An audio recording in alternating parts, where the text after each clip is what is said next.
하나님의 말씀 보시겠습니다. 오늘 우리에게 주신 하나님의 말씀은 마태복음 16장 1절부터 12절까지의 말씀입니다. 마태복음 16장 1절에서 12절의 말씀입니다. 제가 하나님의 말씀을 봉독합니다.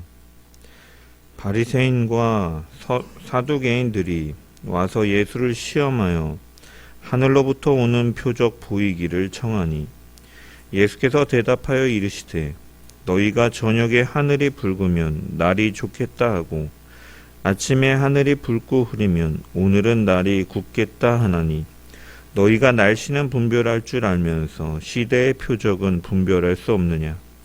악하고 음란한 세대가 표적을 구하나 요나의 표적밖에는 보여줄 표적이 없느니라 하시고 그들을 떠나가시니라.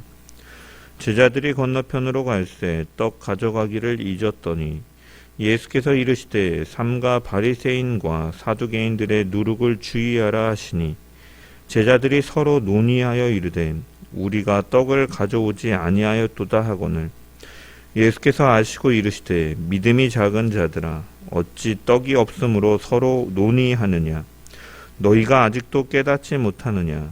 떡 5개로 5,000명을 먹이고 주운 것이 몇 바구니며 떡 7개로 4,000명을 먹이고 주운 것이 몇 광줄이었는지를 기억하지 못하느냐. 어찌 내 말한 것이 떡에 관함이 아닌 줄을 깨닫지 못하느냐. 오직 바리새인과 사두개인들의 누룩을 주의하라 하시니 그제서야 제자들이 떡의 누룩이 아니요 바리새인과 사두개인들의 교훈을 삼가라고 말씀하신 줄을 깨달으니라. 아멘. 말씀을 통한 주의 은혜와 평강이 넘치기를 축원합니다. 예수님께서는 데가볼리 인근의 갈릴리 호숫가 산에서 이제 무리들을 만나서 그들을 고치시고 먹이시고 배부르게 하셨습니다. 그들을 향한 긍휼을 보여주심으로 예수님께서는 유대인뿐만이 아니라 열방을 통치하시는 목자로서 이 땅에 오신 분이심을 나타내신 것이죠. 이제 이후의 16장에서부터 이제 예수님의 사역의 무게 중심이 이전에 다수의 군중들에게 향하였던 것이 이제 제자들에게 집중되기 시작합니다. 마태복음 16장과 17장은 제3차 갈릴리 사역에 해당되는 시기로 예수님께서 공생의 사역을 2년여 보내신 이후의 때입니다. 그래서 이제 예수님의 공생의 사역의 후반기의 시작점이라고 할 수가 있는 것이죠. 그래서 공생의 사역의 후반기에 접어들면서 예수님께서는 이제 자신의 십자가 순환으로 인해 말미암아 완성될 그 인류의 구속 사역, 그리고 그 부활 승천 이후에도 그것을 계승시켜 나가야 될 제자들을 집중적으로 훈련시키셔야 될 필요성이 있으셨습니다.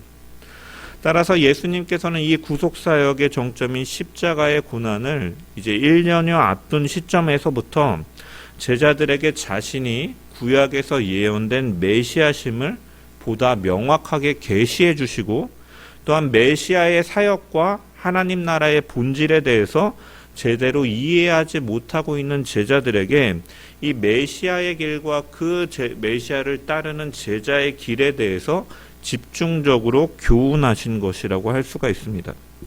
그래서 16장과 17장의 내용들을 보면 오늘 본문인 1장부터 12절까지는 이 바리새인들과 사두개인들이 표적을 구하는 것에 대해서 그들을 책망하신 이후에 제자들에게 바리새인들과 사두개인들의 누룩을 주의하라. 그들의 교훈을 주의하고 가르침을 따르지 말라라고 제자들에게 교훈하시는 내용이 기록되어 있고, 그리고 13절부터 20절까지는 이제 베드로의 신앙 고백과 그 신앙 고백 위에 이제 하나님의 선민으로서의 구약의 이스라엘 민족에 대응되는 이 신약의 새로운 공동체 교회를 설립할 것을 예언하시고, 그리고 21절부터 28절까지는 이제 예수님께서 1차 순환 예고, 그리고 예수님을 따르는 그 메시아의 사역을 따르는 제자로서 자기를 부인하고 자기 십자가를 지고 예수님을 쫓아야 된다는 이 제자도의 핵심에 대해서 가르치고 계신 것이죠. 그리고 이후에도 17장에 보면 예수님께서의 변화산 사건을 통해서 이 하늘과 땅의 권세를 지니신 왕으로서 예수님은 제자들에게 보여주셨고, 산 아래 내려오셔서 귀신 들린 한 소년을 치유하시는 사건을 통해서 제자들에게 예수님을 믿고 따르는 믿음의 능력에 대해서 가르치시면서 2차 순환에 대해서 예고해 주신 것이고, 그리고 마지막으로 성전세 납부에 관한 내용을 다루시면서 본인은 사실은 성전의 주인이기 때문에 성전세를 내실 필요는 없지만 메시아 사역을 완수하기 위해서 불필요한 오해를 불러일으킬 것을 피하기 위해 베드로에게 납부를 지시하시지만, 이건 역시도 이적을 통해 행하심을 통해 이 제자들에게 자신이 한 말씀에 대해서 확신을 심어주고 계신 것이죠.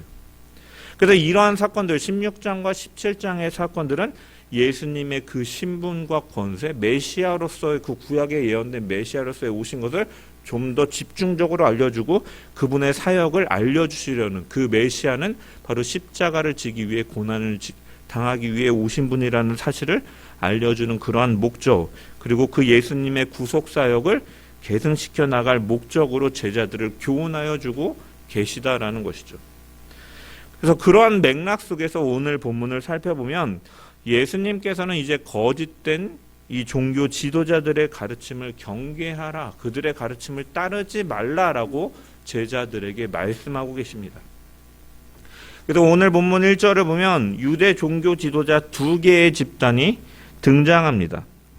1절의 말씀, 바리새인들과 사두개인들이 와서 예수를 시험하여 하늘로부터 오는 표적 보이기를 청하니, 여기 사두개인이라는 헬라어 사투카이오스라는 말은 이 다윗과 솔로몬 시대에 이 대제사장을 지닌 이 의로움이라는 의미를 가진 이 사독에서 유래된 말로서 당시 성전을 중심으로 한 종교 지도자 계층을 형성하였던 이 대제사장들과 예루살렘의 유력자들이 속한 이런 귀족 계급을 가리킵니다. 이들은 당시에 지배 세력이었던 이 로마의 헬라 문화를 철저하게 받아들이고, 그리고 로마 정부와 손잡고 협력함을 통해서 이제 권력을 누리는 집단이었고, 그 권력과 부를 누림을 인해서 그들은 현세에서 그러한 것들을 잘 누리고 살고자 하는 그러한 신학도 가지고 있었습니다. 세속적인 신학이라고 할 수가 있죠. 그래서 그들은 지금 이 땅에서 부와 권력을 누리고 있었기 때문에 하나님을 향한 그 신앙, 어떻게 하나님을 잘 섬길 수 있을까, 그분의 뜻이 무엇인가를 분별하는 신학이 사실은 그러한 학문인데, 그들의 신앙은 자신의 지금 누리고 있는 호화로운 생활이 지장받지 않는 선에서 하나님을 잘 섬기는 것으로 바라보고 그들은 해석해 왔던 거예요. 그렇기 때문에 그들의 신학의 교리의 핵심적인 게 무엇입니까? 내세를 믿지 않는 거죠. 지금 이 땅에서 잘 먹고 잘 살고 잘 누리고 있으니까 앞으로의 내세를 바라보지 않는 것. 그래서 천사도 없다 하고 인간은 영의 존재도 주장하지 않고 내세도 받아들이지 않으며 지금 현실만이 있다라고 바라보는 신학을 그들이 가지고 있었던 거예요. 그래서 그러한 그들의 신학의 그 교리를 뒷받침하는 이야기가 어디에 나옵니까? 마태복음 22장에 나오는 것이죠. 사두개인들이 예수님에게 와서 질문을 하죠. 당신은 하나님의 나라가 있고 영생을 누린다고 하고 부활이 있다라고 가르치는데, 선생님이요, 모세가 말하기를 만일 사람이 자식이 없어 죽으면 그 동생이 형의 아내에게 장가들어서 형을 위하여 후사를 세우라고 하였나이다. 이게 모세의 율법에 있습니다. 그렇다면 당신이 말하는 것처럼 하나님 나라에서 영생을 누리고 부활이 있다라고 말한다면, 이 칠형제가 살았는데 이 모두가 자식이 없어서 이 칠형제가 한 여자를 데리고 살았다가 다 죽게 되면 나중에 부활하였을 때 이 여자는 누구의 아내가 되는 것입니까? 현세가 내세가 있습니까? 당신이 말하는 것처럼 하나님의 나라가 있습니까? 영생이 있습니까? 라고 질문하는 것이죠. 그들은 하나님의 나라의 관점을 이 땅의 하나님 나라에 대해서 이 땅의 관점으로 이해하려고 하였고, 그렇기 때문에 부활과 하나님 나라를 부정하면서 이렇게 예수님에게 질문하는 것이죠. 그래서 예수님께서는 뭐라고 답하십니까? 하나님 나라 가서도 장가들 걱정하냐?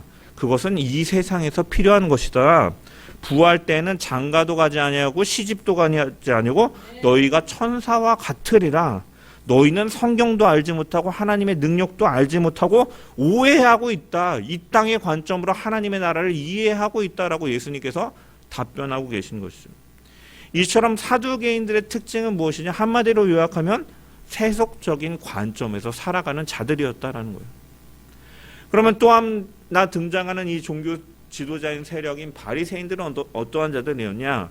이 바리새인은 파라사이오이라는 이 헬라어인데 이 단어 자체가 분리된 자들이라는 의미를 갖고 있어요. 그래서 이들은 오히려 이런 세속적인 개념에 어떻게 보면 대척점에 서 있는 자들이었다는 거예요. 그래서 로마 정부에 대해서도 반대하고 이 율법을 가르치면서 그들이 이 율법뿐만이 아니라 이 기록되어 있는 율법뿐만이 아니라 이전부터 전통적으로 내려오는 이런 미시나 장로들의 유전과 같은 전통과 같은 것들도 강조하면서 경건을 굉장히 강조하던 집단이었습니다. 그렇기 때문에 어떠합니까? 금식도 많이 하고 기도도 많이 하고 그들은 성경을 연구하는 일들을 많이 가졌고 그로 인해서 회당에서 일반 백성들에게 성경을 가르치는 일들도 하였던 것이죠.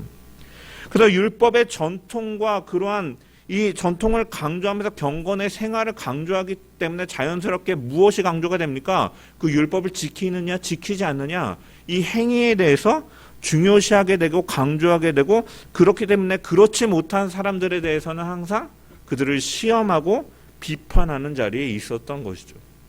그래서 나는 이것을 지키기 때문에 자신의 열심이 되고 자기의 의가 되기 때문에 자신에 대한 우월함 그러면서 타인에 대한 비판함을 갖는 그러한 자들이었던 특징이 있는 거죠. 대표적인 예가 누가복음 18장의 바리새인과 세리의 기도에서 예수님께서는 두 모습을 대조로 말씀하시는 거죠. 바리새인은 자기가 의롭다라고 믿고 있을 뿐만이 아니라 사람들 앞에 의롭게 보이려고 행동하는 외식주의자였고 그래서 그들은 사람들 앞에서 보이기 위해서 구제하는 일을 행하고 사람에게 보이기 위해서 사람들이 많이 모이는 회당과 큰 거리에 서서 기도하는 모습을 보이는 자들이고 그래서 자기가 기도하면서 자신의 의를 자랑하기 때문에 다른 사람을 멸시하면서 그가 어떻게 기도한다라고 예수님께 말씀하니까 하나님이여 나는 다른 사람들과 같지 아니함을 감사하나이다. 특히 이 세리와 같지 않음을 감사하나이다라고 그가 기도하면서 바리새인이 토색하고 불의하고 간음하지 않음에 감사하며 이 세리와 같지 않음에 감사하나이다라고 그가 기도하는 것은 실질적으로 그것에 대해 감사하는 것이 아니라 이 세리의 죄를 간접적으로 들춰내면서 나는 그렇지 않다 의롭다라고 자랑하는 모습이 보이는 것이죠.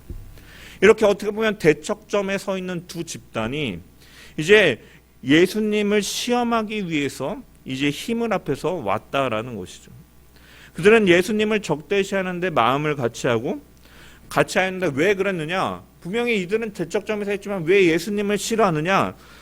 바리새인들에게 예수님은 어떠한 존재입니까? 그들이 강조하고 있는 장로들의 전통을 어떻게 보면 무시하는 사람처럼 보였기 때문에 예수님을 불경건한 자로 여겨서 제거하려고 했고 이 사두개인들은 예수님께서 하나님 나라의 천국 복음을 가르치시고 선포하셨는데 이런 영적인 것들을 주장하였기 때문에 그들은 이러한 합리성 그리고 이 땅에서의 그러한 세계관 속에서 바라보고 있는데 그 영, 내세 하나님의 나라에 대해서 말씀하시는 예수님이 비합리적인 인물이다. 우리와 다른 결에 있는 사람들로 사람들을 미혹한다라고 생각해서 예수님을 제거하려고 한 것이죠. 그래서 그들은 나와서 예수님을 시험하기 위해서 무엇을 말합니까? 표적을 구하고 있습니다. 그들이 구하는 표적에 대해서 하늘로부터 오는 표적 보이기를 청하였다라고 마태는 기록하고 있죠. 여러분 이미 예수님께서는 이 직전에도 보면 데가볼리 이 갈릴리 해변의 이 산에서 떡 7개와 물고기 2마리로 4,000명을 먹이시고 7광주를 남기시는 이러한 표적을 보이셨는데도 불구하고 그들은 표적을 구하고 이 표적을 뭐라고 표현하고 있습니까? 하늘로부터 오는 표적을 보여달라라고 구하고 있는 것이죠. 여기에 하늘이라고 번역되어 있는 이 단어가 헬라어로 우라노스라는 단어인데 이것은 히브리어 샤마임과 이 대응되는 단어이고 이 샤마임이라는 단어는 이 히브리인들에게 어떠한 의미냐? 일반적인 하늘이라는 개념뿐만이 아니라 그 하늘을 이 샤마임이라는 개념은 하나님의 거처, 하나님의 보좌라는 의미를 갖고 있는 거예요. 기본적으로. 그래서 이 바리새인들과 사두개인들이 어쨌든 하나님의 이름을 직접적으로 부를 수 없다는 이런 경외심 속에서 간접적으로 이제 하늘이라고 표현함을 통해서 하늘로부터 오는 표적을 보여주시기를 청하였다라는 건 뭐냐? 하나님께서 주시는 표적을 보여달라라고 말하고 있는 거예요. 그리고 또한 보다 이거 하늘로부터 오는 표적이라는 것은 보다 좀 더 직접적으로 이 구약 시대에 하나님께서 하나님의 종들을 통해서 이 보여주셨던 하늘과 관련된 표적을 보여달라라고 의미하는 것이기도 합니다. 예를 들어서 모세를 통해서 하늘에서 만나가 이렇게 내려오는 것을 직접 보여주셨던 것처럼 여호수아를 통해서 해와 달의 진행이 멈추어졌던 것처럼 사무엘을 통해서 갑자기 하늘에 큰 우레가 바라는 것처럼 직접적으로 하늘로부터 일어나는 초자연적인 현상을 보여주십시오라고 이들은 외치고 있는 거예요. 이들이 이렇게 표적을 요구하는 것은 무엇으로 전제되고 있습니까? 이미 예수님에 대한 불신의 태도로 요구하고 있는 것이죠.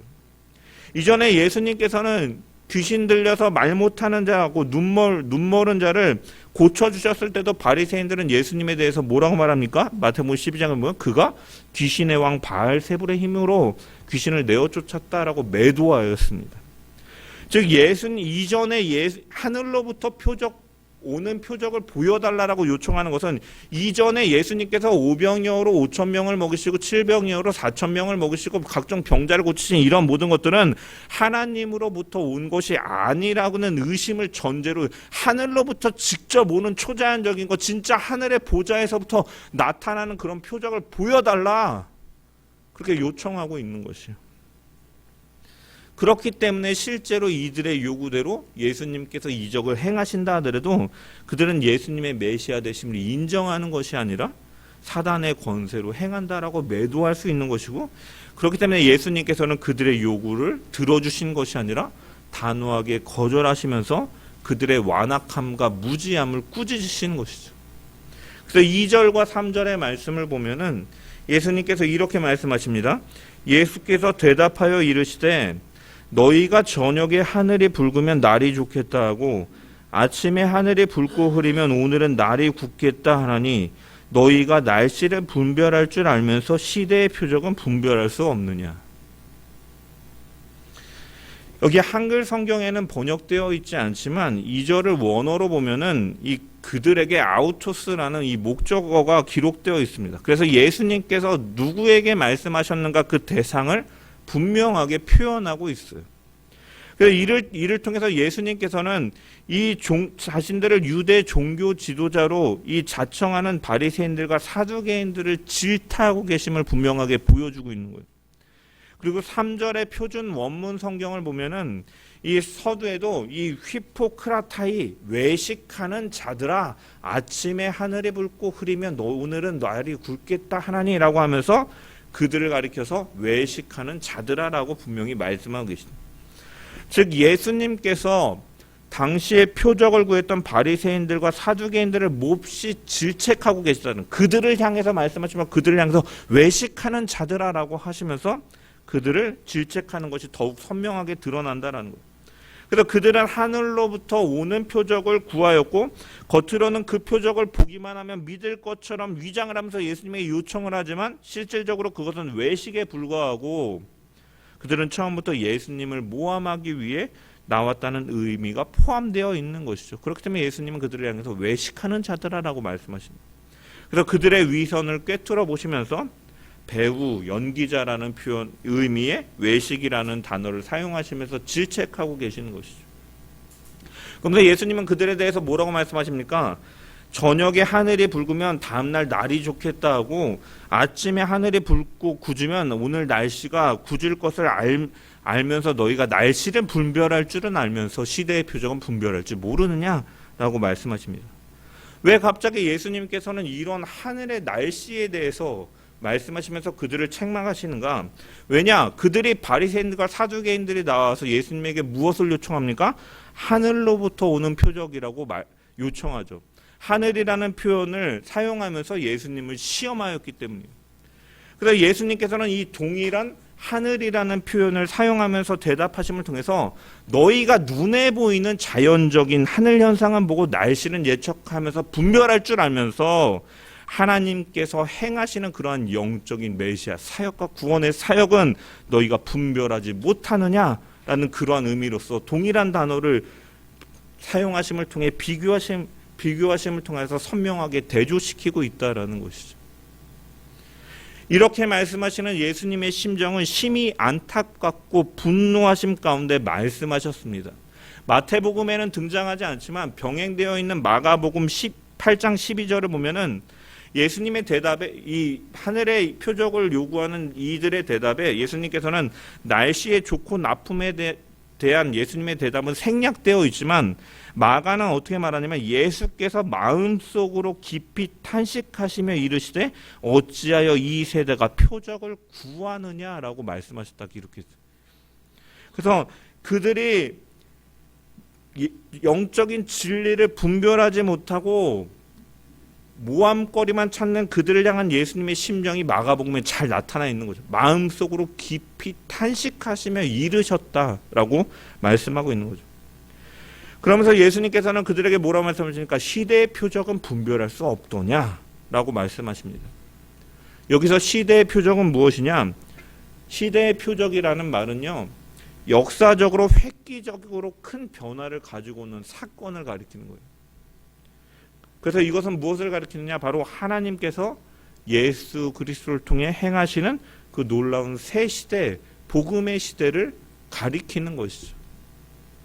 하나님께서는 선지자들을 통해서 메시아의 오심을 예언하셨고 예수님께서는 자신이 하나님의 아들이시며 하나님이심을 여러 표적을 통해서 이미 말씀의 가르침을 통해서 드러내셨다라는 것이죠. 예수님의 탄생에서부터 그의 병 고치는 사역, 그의 십자가의 죽으심, 부활, 승천이야말로 태양을 멈추고 큰 우레가 내리고 만나가 내리는 것보다 비교도 안 되는 놀라운 사건이고 그분의 메시아 되심을 보여주는 큰 시대의 획기적인 변화인데 너희가 그것을 알지 못하느냐라고 책망하고 계시는 것이죠. 그러면서 이 하늘의 표적을 구하는 그들에게 뭐라고 말씀하십니까? 악하고 음란한 세대라고 책망하고 계시는 것이죠. 4절에 악하고 음란한 세대가 표적을 구한다. 너희는 악하고 음란한 세대이다라고 책망하시는 것입니다. 악하고 음란하다라는 것은 다른 표현 같지만 사실은 이 성경의 표현에 보면은 같은 의미를 두 번 반복한 것과 같아요. 음란하다라는 건 역시 혼에 정사하는 간통하다 이러한 의미지만 이 단어가 하나님과의 백성들 사이의 관계에서는 이 악함이라는 의미와 같은 것처럼 하나님의 앞에 신실하지 못한 신앙을 버린 의미로 사용되어지는 단어이거든요. 그래서 두 번에 걸쳐서 강조하시면서 너희는 악하고 음란한 세대이다. 하나님으로부터 떠났고 하나님으로부터 신앙을 버린 세대이다. 예수 그리스도를 알지 못하고 그 새 시대의 복음을 받아들이지 못하는 너희는 하나님으로부터 떠난 신앙을 버린 자들이다라고 책망하고 계시는 것이죠.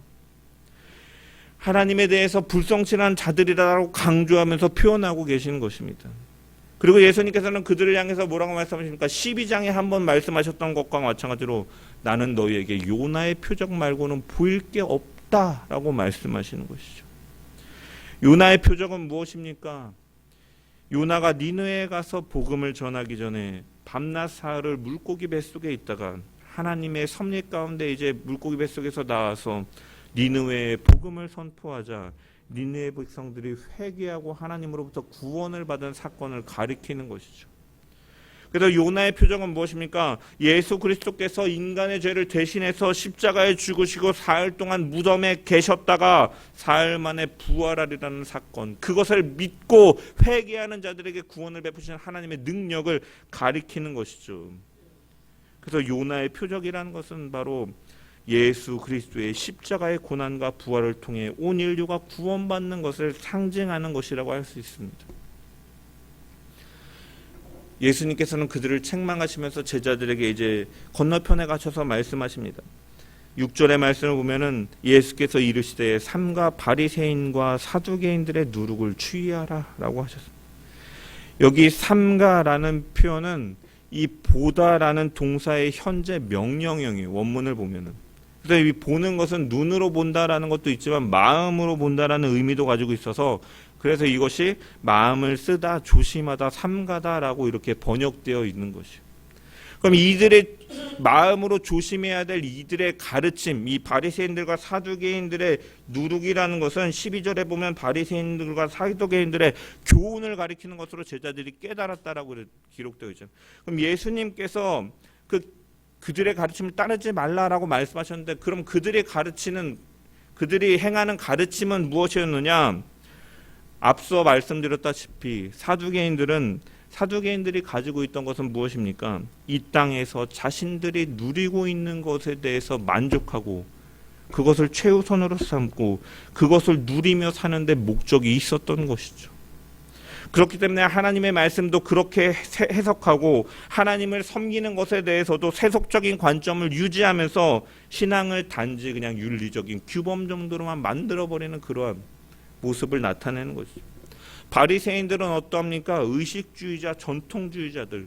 그들은 백성들에게 무거운 짐을 지고 그들은 자신의 그 짐을 한 손가락으로도 움직이려 하지 않는 자들, 실제로는 하나님으로부터 마음이 멀어져 있는 자들, 자신의 의만을 내세우려는 우월함만이 있는 자들, 외식적인 행위만을 통해서 자신이 만족하는, 남들 앞에서 자랑하는, 남들을 비판하는 그러한 가르침이 그들 가운데 있었던 것이죠. 사두개인들과 바리새인들의 가르침을 주의하라. 제자인 너희는 메시아의 사역은 나는 요나의 표적으로 십자가에 달려 죽으시고 무덤에 내려가셨다가 사흘 만에 부활하셔서 생명을 주시는 분이심을 너희가 바로 알고 너희는 그 바리새인들과 사두개인과 같은 그러한 가르침을 따르지 말고 온전한 신앙으로 너희는 설하라고 경고하고 계시는 것이죠.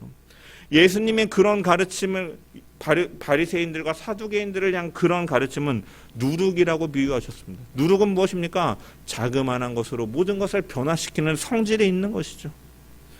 그래서 그런 가르침을 따르지 말라. 그것은 너희의 신앙을 변질시킨다라는 것이에요. 예수님의 오심은 이 땅에서 호의호식하며 만족을 누리면서 이 땅에서의 만족과 안정과 그것이 너희의 최우선의 목적이 되어서 살라는 의미에서 오신 것이 아니라 자신들의 의를 자랑하는 자들을 위해서 오신 것이 아니라 행위로 구원을 얻도록 하시기 위해서 오신 것이 아니라 병든 자에게 의사가 필요한 것과 같이 하나님 앞에서 의를 내세우는 것이 아니라 의를 행하려 하지만 끊임없이 넘어지고 쓰러지는 자신을 바라보면서 하나님 앞에 긍휼을 구하는 자들을 구원하시기 위해 오신 분이라는 사실을, 그들을 위하여서 십자가를 지기 위해 오신 분이라는 사실을 너희는 깨달아 바로 알고 그 주님을 따르라고 말씀하고 있는 것이죠. 당시에 어느 누구도 이 죽음과 십자가가 하나님의 표적이라고 생각하지 못했고, 왜냐, 하나님은 그렇게 나약한 모습으로 당신의 능력을 나타내지 않으실 거라고 생각했지만 하나님은 십자가라는 미련한 방법을 통해서 세상을 구원하시고 세상을 사랑하심을 나타내셨다라는 것이죠. 그래서 우리가 바라야 될 것, 우리가 주님을 믿고 따른다는 자들이 따라야 될 길은 무엇인가? 사두개인들과 같은 그 길, 바리새인들과 같은 그러한 길이 아니라 바로 예수 그리스도의 십자가만이, 그 부활만이 우리의 소망이고 우리가 바라고 간절히 바라야 될 것이다라는 것입니다. 왜냐? 십자가만이 능력이기 때문입니다. 십자가만이 구원의 지혜가 있기 때문인 것이죠. 우리의 관심이 사두개인과 같이 이 땅에서 먹고 사는 것에만 관련되어 있지 않느냐? 너희는 그것으로부터 돌이키라는 것이에요. 메시아의 사역을 너희가 바로 알면 자기 십자가를 지고 나를 따르라. 이 땅에서의 만족과 이 땅에서의 안위가 너희의 최우선의 목적이 되지 말고 하나님 나라가 있음을 믿으며 이 땅에서 때로는 고난을 당하고 이 땅에서 때로는 시련을 당하고 이 땅에서 때로는 아픔과 모욕을 당할지라도 자기 십자가를 지고 나를 따르라. 너희의 삶 가운데 예수의 흔적을 나타내라. 나는 죽고 예수로 사는 삶을 나타내라라고 말씀하고 계시는 것이죠. 너희의 삶이 혹시 종교적인 외식 속에서 예수 그리스도가 주인이 되셔서 헌신하는 삶이 아니라 내가 주인이 되어서 종교적인 열심 속에 나의 만족과 나의 자랑이 너희의 신앙의 동기가 되고 있지는 않느냐. 그것이 신앙을 변질시킬 수 있으니 너희는 그것으로부터 벗어나서 오직 은혜를 베푸시는 십자가 앞에 겸손하게 은혜를 구하며 나아가라라고 주님께서는 그들의 가르침을 따르지 말라라고 말씀하고 계신 것이죠. 우리는 십자가를 통해서만 구원받았다라는 사실 속에서 겸손하게 하나님 앞에 나아가며 이 땅에 썩어질 것들이 아니라 참되고 영원한 것을 소망하는 가운데 자라가는 신앙인으로 살아가기를 주의 이름으로 간절히 축원합니다. 예수님께서는 사두개인들과 바리새인들의 누룩을 주의하라라고 말씀하셨지만 이 말씀을 듣는 제자들은 무슨 생각을 합니까? 자신들이 떡을 챙겨야 할 것을 잊어버린 사실에 집중한 나머지 이 예수님의 말씀을 엉뚱하게 이해하고 있습니다. 7절의 말씀 보면 5절의 말씀 보면 제자들이 건너편으로 갈 때 떡 가져가기를 잊은 상황에서 예수님께서 6절에 보면 바리새인들과 사두개인들의 누룩을 주의하라 하시니 제자들이 뭐라고 말합니까? 의논하여 이르되 우리가 떡을 가져오지 아니하였도다 하거늘. 예수님께서 바리새인들과 사두개인들의 누룩을 주의하라라고 말씀하시니까 제자들은 누룩? 떡을 안 갖고 왔네? 내가 지금 먹을 떡을 안 갖고 왔네? 안 챙겨왔네? 그래서 예수님이 떡을 안 갖고 왔다 책망하시는 줄 알고 안절부절하면서 의논하고 있는 거예요. 먹을 게 없는데 어떡하지? 예수님께서는 귀한 영적인 진리 메시아의 사역과 그분을 따르는 그 제자도에서 말씀하셨는데 이들은 어떻게 보면은 이 물질적인 시험에 빠져서 영적인 분별력이 없는 상태를 보여주고 있는 것이죠. 사실 이런 제자들의 어리석은 모습이 우리의 모습이기도 한 것이죠. 성경은 늘 예수 그리스도께서 만유에 추가되시고 모든 것을 먹이시고 입히시며 하나님의 이름, 하나님의 뜻, 하나님의 나라를 위해 사는 자들을 먹이시고 입히실 것을 약속하고 계시지만 우리는 그 하나님을 잊어버린 채 우리의 필요에만 몰두하는 가운데 그 참된 진리를 놓치고 살 때가 많음을 우리는 제자들이 보여주고 있다는 것이죠. 하나님은 광야길을 가는 이스라엘 백성들을 40일 동안 그 먹을 것이 없는 척박한 땅 광야에서 만나와 메추라기를 통해서 그들을 먹여주셨고 그들의 옷이 해지지 않도록 그 의복이 해지지 않도록 신발이 떨어지지 않도록 그들을 신기시면서 구름기둥과 불기둥으로 인도하심을 통해 하나님은 하나님의 백성의 필요를 아시고 채우시고 공급하시고 인도하여 주시는 분이라는 사실을 보여주시는 것이죠. 하지만 우리의 실제적인 삶에서 우리는 항상 이 떡의 문제가 심각하고 무엇을 먹을까, 무엇을 입을까, 어디에 살 것인가 이러한 것들을 통해서 우리는 걱정하고 염려함을 통해 이 진리로부터 벗어나게 된다는 그렇기 때문에 집중해야 될 참된 진리를 놓치고 살 때가 너무나 많이 있다는 것이죠.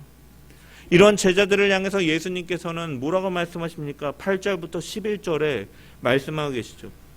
예수께서 아시고 이르시되 믿음이 작은 자들아 어찌 떡이 없으므로 서로 논의하느냐 너희가 아직도 깨닫지 못하느냐 떡 5개로 5,000명을 먹이고 주운 것이 몇 바구니며 떡 7개로 4,000명을 먹이고 주운 것이 몇 광줄이었는지를 기억하지 못하느냐 어찌 내 말한 것이 떡에 관함이 아닌 줄을 깨닫지 못하느냐 오직 바리새인과 사두개인들의 누룩을 주의하라 하시니. 예수님께서는 제자들에게 무엇을 상기시키십니까? 떡 5개로 5,000명을 먹이시고 떡 7개로 4,000명을 먹이시고 12바구니 7광줄이 남기신 예수님의 그 기적을 상기시키고 있는 것이죠. 주님이 그런 베푸신 기적을 생각하면 지금 당장 먹을 것이 없는 떡 문제로 인해서 염려할 것이 없음을 말씀하여 주고 계신 것이죠. 예수님의 제자들은 떡 때문에 염려할 필요가 없다라는 것입니까? 왜 그렇습니까? 자신이 원하기만 하시면 얼마든지 그들을 먹이실 수 있는 예수님과 함께 있기 때문이다라는 것이죠. 그럼에도 불구하고 그들이 하찮은 떡 때문에 고민할 수밖에 없었던 것은 그들에게 예수님의 능력에 대한 확고한 믿음이 없기 때문인 것이죠. 이처럼 주님에 대한 주님의 능력에 대한 믿음이 없을 때 성도는 불안함과 불필요한 염려와 근심에 빠져들게 되고 참된 진리를 놓치게 되는 것이죠. 사실 우리가 또한 이 땅에서 최선을 다하고 충성되이 하나님께서 보내신 사역의 현장이라 생각하고 또한 일터에서 가정에서 사명을 감당해야 되지만 열심히 살아가지만 우리의 삶을 지나고 보면 우리가 열심히 아둥바둥 살았지만 하나님께서 은혜 베푸시지 않았다면 그것을 지나갈 수 없었다라는 것을 우리는 사실 고백할 수밖에 없는 거죠. 아무리 내가 열심히 살았다 하더라도 하나님께서 때를 따라 돕는 은혜로 허락해 주시지 않았다면 내가 아무리 열심히 했다 해도 이것을 누릴 수 있었겠는가라고 생각하면 사실 그렇지 못한 것이 훨씬 많은 게 사실인 것이죠. 하지만 우리는 그러한 은혜를 잊고 살 때가 너무나 많이 있다라는 것이에요. 그리고 그 잊고 삶을 통하여 하나님에 대한 주님의 능력을 생각하지 못할 때 우리는 참 진리에서 벗어나게 된다는 거죠. 그럴 때 우리는 무엇을 해야 되느냐? 하나님께서 우리에게를 어떻게 도우셨는지를 묵상해야 되는 거죠. 우리를 어떻게 사랑하셨고 우리를 어떻게 보호하셨고 우리를 어떻게 지키셨는지를 묵상해야 되는 거예요. 말씀을 통해서 하나님이 이러한 분이시다라는 것을 다시 한번 깨닫고 그 말씀이 내 삶 가운데 적용되어서 하나님이 나의 삶 가운데 이렇게 은혜를 베풀고 계시구나를 생각하면서 그 위기를 넘어가야 되는 것이죠. 특별히 여기서 주의 깊게 볼 것 중에 하나는 무엇입니까? 예수님께서 제자들에게 믿음이 작은 자들아라고 책망하시되 그들의 믿음이 강하게 되도록 또한 도와주신다라는 사실인 것이죠. 과거에 주님께서 행하신 그 역사를 기억하게 하심을 통해서 그들의 믿음이 회복될 수 있도록 도와주시고 예수님의 말씀을 통해서 그들이 진짜 의미를 깨닫게 되었다라는 것이 핵심이다라는 거예요. 비록 우리가 연약해서 때로는 믿음이 연약한 가운데 넘어지고 때로는 다른 길로 빠지고 할 때가 있지만 주님은 연약한 자를 오래 참으심으로써 도와주시는 분이시다라는 거예요. 그리고 그 도우심을 통해서 우리는 참된 것을 깨닫고 제자로서 진리를 향해 나아갈 수 있는 줄 믿습니다. 우리에게는 생활이 있죠. 직장도 있고 사업도 있고 자녀 양육도 있고 또한 하지만 그러한 것들 속에서 동시에 우리는 항상 영적으로 깨어서 시대의 표적을 살피고 예수 그리스도 그분을 항상 생각하고 그분을 통하여 분별하여서 새 속에 물들지 않도록 이 사두개인들과 같이 이러한 새 속에 물들지 않도록 자기를 지키고 주의 일을 위해 우리는 힘쓰며 살아가야 되는 자들이다라는 것이죠. 성도들은 이 땅의 것들에 소망을 두지 않고 영원한 천국을 바라보며 사는 자들이기 때문인 것이죠. 이 땅의 것들은 언젠가 다 썩어질 것이고 사라져버리고 말 것이지만 성도들은 하나님께서 예비해 놓으신 새 하늘과 새 땅, 그 영원한 새 예루살렘에 들어갈 자들이기 때문인 것이죠. 그래서 사도 바울은 디모데후서 4장에 보면 내가 선한 싸움을 싸우고 나의 달려갈 길을 마치고 믿음을 지켰으니 이제 후로는 나를 위하여 의의 면류관이 예비되었으므로 주 곧 의로우신 재판장이 그날에 내게 주실 것이니 내게만 아니라 주의 나타나심을 사모하는 모든 자에게 그러할 것이다 라고 말씀하고 있는 거죠. 시대의 표적으로 오신 예수 그리스도를 참되게 믿고 겸손하게 그분을 주인으로 모시며 불신앙과 세속으로부터 믿음을 지켜나감을 통해 주님께서 강림하시는 그날 기쁨으로 그 주님을 맞이할 수 있는 주의 백성들 되기를 주님의 이름으로 간절히 축원합니다.